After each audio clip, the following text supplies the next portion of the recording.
Chapter 1, Ang pangit na asawa ng CEO. Si Catherine ay isang simpleng babae na pilit itinago ang kanyang tunay na anyo sa likod ng makapal na salamin, simpleng pananamit at walang make-up. Pinili niyang mamuhay ng payak upang maprotekta ng sarili mula sa sakit ng nakaraan at upang matiyak na mamahalin siya ng totoo, hindi dahil sa kanyang panlabas na ganda. Nagkataong napangasawa niya ang CEO ng Sarmiento Company, si Rafael Sarmiento, isang gwapo, mayaman at tinahangaan ng marami. Sa kumpanya, madalas siyang laitin at pagtawanan, lalo na ni Marisa, ang babaeng lihim na may pagtingin kay Rafael. Ngunit lingid sa kaalaman ng lahat, si Catherine pala ay si Kathy Bautista, isang dating sikat na modelo na naglahong parang bula dahil sa personal na trahedya. Sa kabila ng panlalait at panghuhusga, minahal siya ni Rafael ng totoo, hanggang sa dumating ang gabing muling lumantad ang tunay na anyo ni Catherine. Isang napakagandang babae na hindi kayang tapatan ng kahit sino. Kamusta mga kaibigan? Isang story muli ang nais kong ibahagi sa inyo na siguradong magbibigay inspirasyon sa bawat isa. Pero bago tayo magpatuloy, kung bago ka pa lamang sa aking channel, pakilike po ng ating video, pakiclick din ang subscribe button, gayon din ang bell icon para lagi kayong updated sa mga paparating ko pang uploads. Mukhang mababa? Yan ba ang pangasawa ni Sir Rafael? Diyos ko, bakit naman siya pa? Mula sa koridor ng Sarmiento Empire, bulong-bulungan ang mga empleyado habang dumadaan ang isang simpleng babae, si Catherine. Nakablouse siya na lumang-lumang itsura, palda na tila hiniram sa lola niya at makapalang salamin na tila baga antik. Ang buhok niya tila hindi nadadampian ng suklay. Habang nilalakad niyang hallway patungo sa opisina ng kanyang asawa, ramdam na ramdam niya ang mga matang mapanuri. Ramdam niya ang panghuhusga, ang pangungutya, pero hindi niya yon iniinda. Sa halip, pinilit niyang ngumiti. Good morning po, bati niya sa mga empleyado. Walang bumati pabalik sa kanya. Siguro may ginawa siya kay Sir Rafael. Hindi siya makakakuha ng ganong lalaki kung hindi. Bulong ng isa sabay tawa. Pero sa loob ng opisina, sa mismong dulo ng hallway, naroon na isang lalaking dahilan ng pagkadurog ng puso ng lahat ng kababaihan sa lungsod. Si Rafael Sarmiento, CEO na isa sa pinakamalaking kumpanya sa bansa. Gwapo, matangkad, matipuno, laging maayos ang bihis, matalino at seryoso sa trabaho. Walang babaeng hindi naghahabol sa kanya, kaya naman tila kahibangan ng ideya na si Catherine, isang babaeng hindi kagandahan ang naging asawa nito. Pagpasok ni Catherine sa opisina ni Rafael, agad itong umiti. Catherine, bati ni Rafael. Anong ginagawa mo rito? Hindi ba sabi ko, sabay na lang tayo mamaya? Ngumiti si Catherine, pilit tinatago ang sakit ng kalooban. Namiss lang kita, mahina niyang sagot. Lumapit si Rafael at sa kamarahang hinalikan sa noo ang asawa. Sa labas ng opisina may ilang sekretaryang palihim na sumisilip. Halatang naiinggit at naguguluhan. Miss na miss kita, sabi ni Rafael. Hintayin mo ako mamaya ha, mag-dinner tayo. Tumango naman si Catherine. Paglabas niya ng opisina, lalo pang lumakas ang bulungan. Ewan ko ba kay Sir Rafael? Sa dami ng babae ang pampinakasalan niya. Siguro may taglay na agimat yan. Kahit naririnig ni Catherine ang lahat ng yon, pinilit niyang ngumiti. Di niya kailangan ng validation ng iba. Hindi nila alam ang totoong dahilan kung bakit siya ganito. Hindi nila alam kung sino si Catherine bago siya naging ganito. May dahilan sa likod ng kanyang itsura at oras na para sa kanya na panindigan ang desisyong iyon. Isang araw, kapag handa na siya, magugulat silang lahat. Paglabas ni Catherine sa opisina ng kanyang asawa, ramdam na ramdam niya ang mga mata na tila nananakit sa kanyang likuran. Parang bawat yapak niya ay may kasabay na bulungan, may kasamang pangungutya. Ang kapal na mukha. Sa itsura niyang yan, bakit kaya siyang napili? Siguro kasi mabait, sa kama. Napapikit na lang si Catherine habang pinipigilan ang sariling mapaiyak. Sanay na siya sa gantong trato. Simula na ikasal siya kay Rafael, di na siya tinigilan ng mga tao. Nung una akala niya mawawala rin ang mga masasakit na salita. Akala niya matututo rin silang tanggapin siya pero nagkamali siya. Lalo lamang lumala habang tumatagal. Ang masakit, kahit sa mga party at social gatherings na dapat ay para sa pamilya at kaibigan, siya pa rin ang sentro ng usapan. Mula sa mga asawa ng business partners ng asawa niya hanggang sa mga assistant, lahat may masasakit na salita para sa kanya. Catherine! Nagulat siya nang tawagin siya ng pamilyar na tinig, si Rafael. Nakatayo to sa likod niya, hawak ang balikat niya. Kita ang pag-aalala sa mga mata. Okay ka lang ba? Tanong nito. Ngumiti siya ng pilit. Oo naman, sanay na ako. Ngunit baka sa mukha ni Rafael ang hindi pagsang-ayon. Hindi mo kailangan tiisin to, Catherine. Kung gusto mo, aalis tayo dito. Magpapakalayo tayo sa mga taong yon. Umiling si Catherine. Ayaw niyang maging dahilan ng problema sa trabaho ng asawa. Ayaw niyang maging sagabal. Okay lang ako, Rafael. Hindi ko sila kilala kaya hindi ko sila pinapansin. Ngunit sa totoo lang, bawat salitang naririnig niya, parang tinik sa puso niya. Bawat tawa, bawat bulungan, bawat mapanuring tingin, parang matulis na bagay na unti-unting sumusugat sa puso niya. Habang naglalakad silang magkasabay, napansin niya ang mga babae na palihim na sumusulap kay Rafael, halatang naiinggit. Siguro kung alam lang nila, naisip ni Catherine. Dahil kung alam lang talaga nila kung anong kaya niyang gawin, kung gaano siya kaganda kung gugustuhin niya, malamang magbabago ang tingin nila. Pero pinili niyang itago ang kagandahan na yon. May dahilan siya dahil noon, minsan na siyang niloko ng mga taong nagmahalang sa panlabas niyang anyo. Minsan na siyang ginamit, sinaktan at iniwan. Kaya niyang minahal siya ni Rafael. Gusto niyang matiyak na hindi ito nadadala sa itsura. Gusto niyang malaman kung mahal siya nito kung sino siya, hindi kung anong itsura niya, kaya ganun siya. Kaya niya kinayang lahat. Ngunit isang araw, isang pangyayari ang magpapabago sa lahat. Pagka-uwi ni Catherine sa kanilang bahay, "Kamusta ang araw mo, love?" Tanong Rafael habang sumusunod sa kanya. Ngumiti naman si Catherine. "Okay lang, di naman bago." Lumapit si Rafael at marahang niyakap siya mula sa likod. "Pasensya ka na sa mga tao. Ayoko na makitang nasasaktan ka." Humarap si Catherine sa asawa, pilit ang ngiti. "Rafael, kaya ko to. Basta nandyan ka, sapat na sa akin." Kahit sa kabila ng lahat, mahal na mahal niya ang lalaking ito. Hindi man siya ang pinakamagandang babae sa paningin ng iba, sa mga mata ni Rafael, siya ang pinakamahalaga. Ngunit sa bawat haplos at halik ng asawa, lalo lang bumibigat ang damdamin ni Catherine. Pakiramdam niya, niloloko niya si Rafael. Dahil ang totoo, hindi siya pangit. Walang ibang nakakaalam pero dati siyang modelo. Isa siya sa pinakakilalang mukha sa fashion industry, si Catherine Bautista. Sikat, hinahangaan at kinainggitan. Ngunit dahil sa isang masaklap na karanasan sa nakaraan, iniwan niyang lahat. Nang mawala ang kanyang ina sa aksidente, ay nagdulot na isang selosang babae na dating karibal niya sa industriya. Iniwan niya ang mundo ng kagandahan. Pinagpalit niya ang mga designer gown sa mumurahing palda, ang makeup kit sa makapal na salamin at ang makintab na buhok sa magulong sapin. Di niya inakaling mamahalin siya ni Rafael sa ganitong anyo, kaya lalo siyang nagmatigas. Kung tunay ang pagmamahal ng lalaki, tatanggapin siya nito kahit ganito siya.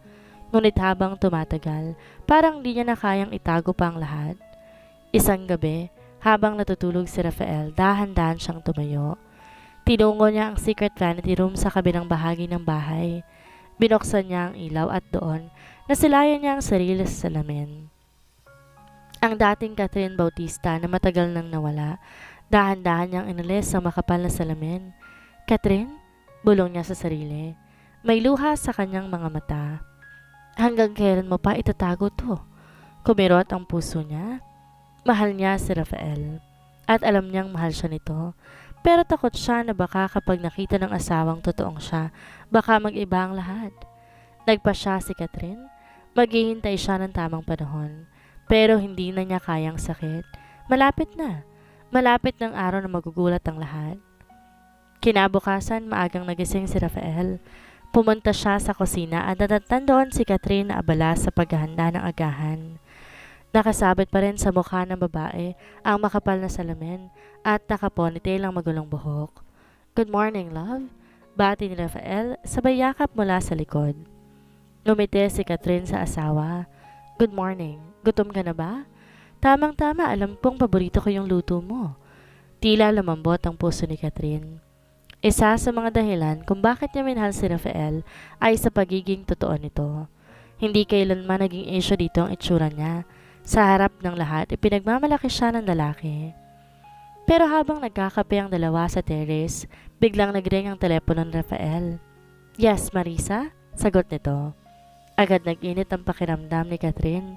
Si Marisa, ang napakagandang executive assistant ng asawa niya. Kilalang flirt sa opisina at hindi lingid kay Catherine ang matagal ng pagtingin nito sa kanyang asawa. Sir, may urgent meeting po kayo mamayang hapon kasama ng mga bagong investors? Okay, noted, thank you. Sagot ni Rafael. Pagkababa ng telepono, napansin ni Rafael ang katahimikan ni Catherine. Okay ka lang ba? Ngumiti ng pilit si Catherine. Okay lang. Busy ka pala mamaya? Bakit? May gusto ka bang gawin? Pwede ko ipagpaliban yun kung gusto mo, love. Umiling si Catherine. Wag na. May lakad din ako mamaya. Talaga? Sana man. Lihim muna. Nakangiting sagot ni Catherine. Hindi niya kayang sabihin kay Rafael ang totoo. Napupunta siya sa isang dating kaibigan sa modeling agency para humingi ng tulong. Gusto niyang ipakita sa asawa kung sino talaga siya, na hindi siya isang pangit na babae, na hindi siya dapat nilalait. Pagkatapos ng agahan, nagpasalamat si Rafael. Nagpaalam na rin papuntang opisina. Hihintayin kita mamaya ha? Sabi nito sabay halik sa labi ni Catherine. Sa opisina, halos magsigawan ang mga babae na nadadaanan ni Rafael. Grabe talaga si Sir Rafael, no? Napakagwapo, bulong ng isa. Ako talaga dapat ang asawa niya hindi yung mukhang katulong ni si Catherine. Sabat naman ni Marisa sabay irap. Alam ni Marisa na kung gugustuhin niya, kaya niyang agawin si Rafael. Hindi siya papayag na matatalo siya ng babaeng yon. Kaya nagplano siya. Mamaya, sa meeting, gagamitin niya lahat ng charm niya para mahulog si Rafael sa bitag niya. Samantala, si Catherine naman nasa isang simpleng cafe. Kausap ang kaibigang si Lani, dating stylist niya noon. Kaya mo ba talaga to, Catherine? Tanong ni Lani. Tumango si Catherine. Oo. Gusto kong malaman ng lahat na hindi nila ako kayang apak-apakan, na hindi ako ang babaeng pinandidirihan nila. Kailan mo balak gawin? Sa anniversary party ng Sarmiento Company, sa Sabado. Napangiti si Lani. Aba, siguradong magugulat ang lahat. Yon ang plano? Sagot ni Catherine sabay sulyap sa salamin. Ang babaeng pangit sa paningin ng iba, muling magpapakita ng totoong kagandahan niya. 3 araw, bago ang anniversary party ng Sarmiento Company, abala si Rafael sa opisina, samantalang si Catherine palihim na inihahanda ang sarili para sa pinakahintay niyang pagkakataon. Sigurado ka na ba, Catherine? Tanong ni Lani habang sinusubukan sa kanyang iba't ibang designer gown sa fitting room ng private boutique. Oo, Lani. Panahon na para malaman ng lahat kung sino talaga ako, sagot ni Catherine habang nakatingin sa salamin. Kanina pa sila nagtitingin ng mga best gowns na susuotin niya sa gabing iyon. Pinili ni Catherine na isang eleganteng off-shoulder royal blue gown na bumabagay sa makinis niyang balat at perpektong hubog ng katawan. Grabe girl, kahit di ka pa fully made up, ang ganda mo na. Ano pa kaya kapag inayusan kita? Ngumiti si Catherine. Hindi ko gagawin to para ipagyayabang ang sarili ko, Lani. Gusto ko lang na makita ng mga taong nilalait ako kung gaano kasakit ang ginagawa nila. At higit sa lahat, gusto kong patunayan sa asawa ko na kaya niya akong mahalin kahit sino pa ako. Ay, edi mas lalo siyang ma-in-love sa'yo niyan, tukso ni Lani. Natawa si Catherine pero ramdam niya ang kaba. Sa kabila na excitement, meron siyang takot na baka hindi magustuhan ni Rafael ang pagbabagong gagawin niya. Baka isipin nito ang niloko niya ito. Kinabukasan, habang nasa opisina si Rafael, nilapitan siya ni Marisa. Sir Rafael, may kailangan po ba kayo para sa event sa Sabado? Malambing na tanong ng babae habang nagpapapansin. Hindi tumitingin si Rafael. Abala siya sa laptop. Ayos na, Marisa. Wala na akong kailangan. Sayang naman po. Sana sabay na lang tayo mamaya mag-dinner para ma-relax ka naman, sir. Pilit ng dalaga. Napatingin si Rafael. Seryoso ang tingin. May asawa ako, Marisa. Napahiya ang babae pero hindi nagpahalata. Sorry po, sir. Wala naman pong masama sa dinner. Wala, pero hindi ako interesado. Pag-alis ni Marisa, nag-init ang tenga niya sa inis. Hindi siya sanay na binabasted at lalo siyang naiinis tuwing naiisip niya si Catherine. Kainis kang babae ka. Tingnan natin kung magtatagal ka pa. Bulong niya sa sarili. Samantala, si Catherine naman abala sa pagpapractice ng lakad sa harap ng salamin. Heads up, shoulders back, smile, sabi ni Lani habang tinuturuan siya. Parang nakakahiya, Lani. Ano ka ba, girl? Alam mo bang kaya mong tapatan lahat ng babaeng yan kahit si Marisa luluhod sa ganda mo? Di mapigilan ni Catherine ang mapangiti. Ngayon lang niya ulit naramdaman ang tiwala niya sa sarili. Parang unti-unting bumabalik ang dating siya. At pagdating ng Sabado, sisiguraduhin ko na hindi lang sila ang magugulat, pati ang asawa ko. Saan ni Catherine? Ngumiti si Lani. Sabado na lang ang hinihintay natin at ang gabing yon, habang nakahiga, mahimbing na natutulog si Rafael sa tabi niya. Pinikit ni Catherine ang mga mata at bumulong. Bukas makalawa, oras ka na. Isang bagong engranding anniversary party ng Sarmiento Company. Abala na ang buong kumpanya sa paghahanda. Lahat ng empleyado, pati mga partners at VIP guests invited. Ito ang pinakamalaking event ng taon para sa kumpanya at natural, inaasahan ng lahat ang presensya ng pinakamagandang bisita o sa kaso nila, ang pinagtatawa ng asawa ng CEO. Sigurado ka bang pupunta si Catherine? Tanong ng isa ng mga assistant kay Marisa habang abala sila sa pag-aayos ng venue. Bakit naman hindi? Palagi ang sumusunod ang asawa niya kahit saan. Feeling close? Sarkastiko ang sagot ni Marisa, sabay tawa.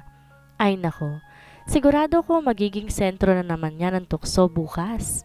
Ngunit lihim na napangiti si Marisa. May balak siya sa party na yon. Sisiguraduhin niyang mapapahiya si Catherine at tuluyan ng lalayo kay Rafael. Samantala, sa bahay, nakaupo si Catherine sa harap ng salamin habang kausap si Lani sa phone. Girl, ready ka na ba? Tanong ni Lani. Kabado ko, Lani. Hindi ko alam kung anong sasabihin ni Rafael. Huwag kang mag-alala. Sa ganda mo yan, kahit sino mapapatingin sa'yo. Magsisisi lahat ng maliit sa'yo and don't forget, ako ang stylist mo, kaya no doubt, flawless ka bukas. Napatawa si Catherine. Salamat talaga, Lani. Hindi ko alam kung paano ko to haharapin lahat kung wala ka. Wala yon, basta bukas, ipapakita natin sa kanila kung sino talaga ang totoong Catherine Sarmiento. Pagkababa ng tawag, biglang pumasok si Rafael sa kwarto. May inaayos ka ba, love? Tanong nito. Agad tinangon ni Catherine ang hawak na makeup kit sa drawer. Wala naman, naglilinis lang, sagot niya. By the way, sabay abot ng imbitasyon. Ito ang invitation para sa anniversary party bukas. I want you there, ha? Hindi ako papayag na wala ka sa tabi ko. Kinabahan bigla si Catherine. Rafael, sigurado ka ba na gusto mong kasama ko? Baka mas mapansin ka lamang nila. Huwag mo nang isipin ang iba, Catherine. Dahil ikaw lang ang mahalaga at gusto kong buong mundo ang makakaalam noon. Bigla namang sumaya ang puso ni Catherine. Okay, mahinang tugon niya. A-attend ako. Ngumisi si Rafael, tsaka hinalikan siya sa noo. Good, maghanda ka. Gusto kitang makitang masaya bukas. Pagkalabas ni Rafael ng kwarto, saglit na napaupo si Catherine sa kama. Bukas ng araw na hinihintay ko. Kung ano man ang mangyayari, kakayanin ko. Bulong niya sa sarili. At habang lumalalim ang gabi, isa lang ang laman ng isip niya. Bukas, matutuldo ka ng lahat ng panalait. Dumating na ang pinakahintay na gabi. Ang Sarmiento Anniversary Party ay ginanap sa isang napakagarang hotel ballroom na punong-puno ng ilaw, bulaklak at nagagandahang bisita. Lahat ng empleyado, business partners at VIP ay naghahanap ng balita tungkol sa asawa ng CEO. Narinig ko, darating daw si Catherine, bulong ng isa.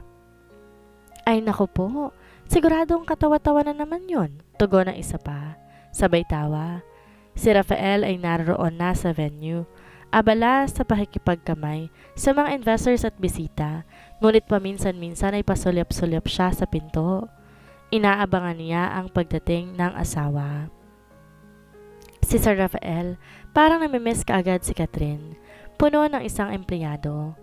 Samantala, sa isang private suite ng hotel, abala si Catherine sa pagpapaganda. Si Lani ang nag-aayos ng kanyang buhok, nilalagyan ng light curls ang mahaba at makintab na buhok nito. "Ready ka na ba, girl?" tanong ni Lani habang pinipino ang lipstick ni Catherine. Kabado si Catherine, ngunit bakas sa mga mata niya ang determinasyon. "Hindi na ako aatras, Lani. Panahon na." Na matapos ang make-up ay tumayo na si Catherine sa harap ng full-length mirror. Napasinghap siya sa nakita. Ang dating babaeng pinagtatawanan ay tila diyosa na ngayon. Ang royal blue off-shoulder gown ay perpektong bumagay sa kanya. Ang flawless na kutis, mapupungay na mga mata at mapupulang labi. Para siyang hindi makilala. "Grabe girl, wala kang sinabi dun sa mga babaeng yon. Ikaw ang reyna ngayong gabi," sabi ni Lani. Manghang-mangha. Ngumiti naman si Catherine. "Salamat, Lani. Ngayon, ipapakita ko sa kanila kung sino nga ba talaga ako." Nang bumaba na si Catherine sa ballroom, bumalot ang katahimikan sa lugar. Lahat ng mga mata biglang napatitig sa kanya. Tila huminto ang oras. Mula sa mga waiter, empleyado at mga business partners, lahat ay napako ang tingin sa naglalakad na babae. "Sino yon? Ang ganda! Hindi ba si Catherine? Imposible. Ang pangit ng asawa ni Sir Rafael." Si Marisa nooy abala sa pakikipaglapit sa isang bisita, napalingon at halos mabilaukan nang makita si Catherine. "Si Catherine ba yan?" Halos pabulong na sabi niya sa sarili. Maging si Rafael ay napalingon sa kinatatayuan niya at napatigil. Halos hindi na siya makahinga sa nakita.